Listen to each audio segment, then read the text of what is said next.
श्रीमाधपुर उपखंड के अजीतगढ़ में विराट हिंदू सम्मेलन का भव्य आयोजन, कलश यात्रा व धार्मिक आयोजनों से भक्तिमय हुआ कस्बा। नमस्कार, आप देख रहे हैं पीडीएस न्यूज। मैं हूं पीसी सैनी। अजीतगढ़ से हमारे संवाददाता जेएल टेलर की रिपोर्ट। राष्ट्रीय स्वयंसेवक संघ के शताब्दी वर्ष के उपलक्ष्य में अजीतगढ़ कस्बे के खेल मैदान में विराट हिंदू सम्मेलन का भव्य आयोजन किया गया। सम्मेलन से पूर्व कस्बे के श्री श्याम मंदिर परिसर से विशाल कलश यात्रा निकाली गई, जिसमें बड़ी संख्या में महिलाएं, युवा व श्रद्धालु शामिल हुए। डीजे पर देशभक्ति व धार्मिक धुनों के बीच ने निकली एक कलश यात्रा कस्बे के प्रमुख मार्गों से होती हुई सम्मेलन स्थल पर पहुंची। इस दौरान जय श्री राम के जयकारों से पूरा अजीतगढ़ भक्तिमय वातावरण में डूब गया। सम्मेलन का विधिवत शुभारंभ गुसाई धाम के संत अनंत दास महाराज, कौशल्या दास मंदिर के संत डॉक्टर अजय अभय शास्त्री, आयोजन समिति अध्यक्ष पूरनमल बड़सीवाल सहित अन्य अतिथियों द्वारा मां भारती व राम दरबार के चित्र के समक्ष दीप प्रज्वलन कर किया गया। आयोजन समिति की ओर से मंचासीन संत महात्माओं व विशिष्ट अतिथियों का सम्मान भी किया गया। सम्मेलन को संबोधित करते हुए मुख्य वक्ता राष्ट्रीय स्वयंसेवक संघ जयपुर प्रांत प्रचार प्रमुख अविनाश पवार ने कहा कि हिंदुस्तान को मजबूत बनाने के लिए जातिगत भेदभाव को समाप्त करना अत्यंत आवश्यक है।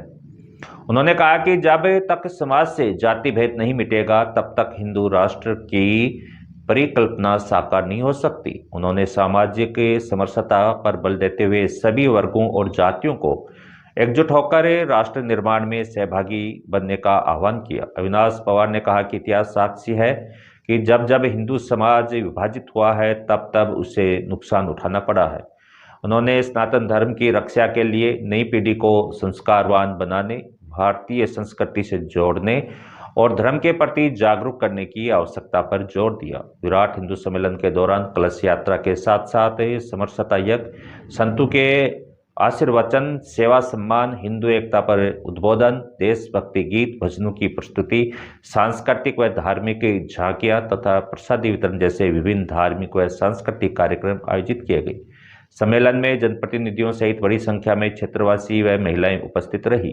पिता के लिए धर्म होता है, बच्चे अपनी माँ के लिए धर्म कर्तव्य का पालन करते हैं, वो भी वास्तव में धर्म ही है। तो जब कर्तव्य उसको हमने धर्म माना। हम तो यहाँ पर अपने यहाँ भारत में हम ये मानते हैं कि प्रकृति के लिए भी हमारी कोई जिम्मेदारी है। हम पेड़ों की पूजा करते हैं, पशुओं की पूजा करते हैं, पक्षी की पूजा करते हैं, जल की पूजा करते हैं। ये जो सारी बातें हैं, ये हमारे धर्म का ही अंग है। हम मानते हैं यहाँ दुनिया में कि पूरी दुनिया को सुख से रहना चाहिए, आनंद के साथ रहना चाहिए, शांति से रहना चाहिए। एक दूसरे को मारना काटना जैसा बाकी के दुनिया के देशों में हम देखते हैं, वैसा यहाँ नहीं है। जो सामान्य से सामान्य व्यक्ति भी है, गरीब से गरीबी व्यक्ति है, उसकी भी सेवा करना, उसके अंदर भी ईश्वर का दर्शन करना, इसको हमने धर्म माना।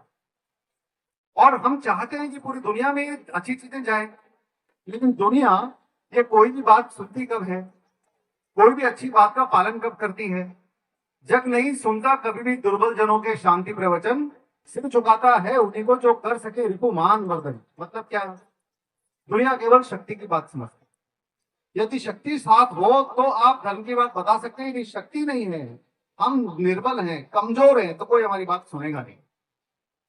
और ऐसा प्राचीन काल में भी हुआ है। भगवान राम का भी उदाहरण आता है कि जब वो अंतिम युद्ध राम का और रावण का चल रहा था, तो उस समय भगवान राम तो उनके पास तो रथ था नहीं, वो तो पैदल ही थे। तो ऐसा कहा भी गया, रावण रथी रथ रघुबीरा। तो रावण के पास तो रथ था, इनके पास तो कुछ था नहीं, पैदल थे और देवता देख रहे थे। तब देवताओं ने उस समय में इंद्र ने उनको अपना रथ दिया। लेकिन उसके पहले मेघनाद मारा गया, कुंभकर्ण मारा गया। तब तक इतना सब कुछ चला, इतने दिनों से वो सब चल रहा था, लेकिन तब तक रथ नहीं दिया। लेकिन जब लगा कि इनके पास शक्ति है और ये रावण को हरा सकते हैं, तब वो शक्ति पर जब विश्वास हो गया, तब आखिर वो रथ दिया। दुनिया वास्तव में शक्ति की बात सुनती है। हमने आप पहले से एक सुभाषित हम पढ़ते आ रहे हैं, अश्वम नैव गजम नैव व्याघ्रम नैव नैव च अजापुत्रम बलिम विद्या देवो दुर्बल घातक है। कि एक बार जब बात चली कि पूजा करनी थी और उसमें किसी की बलि देनी थी, तो बात चली चलो घोड़े की बलि दे दो। तो किसी ने कहा नहीं, घोड़ा पकड़ में आता है क्या? घोड़ा तो भाग जाएगा, वो कोई पकड़ में आएगा, उसे कैसे बलि देंगे? उसकी तो नहीं देंगे। किसी ने कहा चलो हाथी की बलि दे दो, तो बोले हाथी की बलि देने जाएंगे तो वही अपनी बलि ले लेगा, वो बस में आएगा क्या? फिर कहा कि चलो बाघ की शेर की बलि ले लो चलो, तो कहा कि शेर की बलि संभव है क्या लेना? कि ऐसे शेर को पकड़ेंगे और वो तो वही खा जाएगा, उसकी बलि कैसे लेना?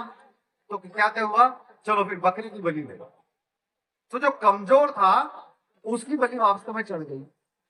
इसका मतलब ये है कि बात कितनी भी अच्छी हो, सिद्धांत कितना भी अच्छा हो, हम अपने बच्चों को दूसरे की सेवा करना सिखाते हैं, हम पेड़ लगाना सिखाते हैं, हम प्यासे को पानी पिलाना सिखाते हैं, हम गरीबों की मदद करना सिखाते हैं, हम एक साथ रहना सिखाते हैं। सारे जो अच्छे सिद्धांत है दुनिया सुनेगी कब? जब शक्ति हो। और वो शक्ति कहां से आती है? शक्ति आती है एकता से, संगठन से। आज वास्तव में हिंदू समाज को एक होने की जरूरत है। और ऐसा भी है कि एकता कैसे आती है? एकता इस प्रकार से आती है, एकता नहीं होता तो क्या होता है, आपने हमने बचपन में कहानी सुनी दो बैलों की। दो बैल थे, बहुत अच्छे मित्र थे। तो दोनों बैल बड़े बड़े मैदानों में घास चरने जाया करते थे, और एक सिंह था, एक शेर था, जो एक बैल को खाना चाहता था। लेकिन जब भी शेर आक्रमण करता था तो दोनों बैल मिलकर अपने सिंगों से उस शेर को भगाते थे। आवाज नहीं जा रही, थोड़ा मुंह अब शेर ने एक चाल चली। तो शेर ने एक बार एक बैल को कहा कान में जाके कि देख तू तो ताकतवर है, लेकिन वो तो कोई ऐसा तेरा दोस्त तो ऐसा है भी नहीं अच्छा, वो तो तेरी बुराई करता रहता है। तो इस एक बैल के मन में उसने शक का बीज बो दिया। ऐसे दूसरे बैल को भी जाके कह दिया कि वो जो तेरा दूसरा दोस्त है वो तो तेरी बुराई करता है रात दिन, वो तो कहता है कि जो कुछ करता हूँ मैं ही करता हूँ, मैं ही हूँ ताकतवर बस। दोनों बैलों में आपस में झगड़ा करा। अब एक बार जब शेर बैल खाने आया तो दोनों बैल चल रहे थे, उसने एक बैल पे आक्रमण भी किया, लेकिन दूसरा बैल बचाने नहीं आया, क्योंकि दोनों के बीच में उसने वो शक के बीज बो दिए, और दोनों बैलों को ही शेर मार के खा गए। हिंदू समाज भी ऐसा ही है।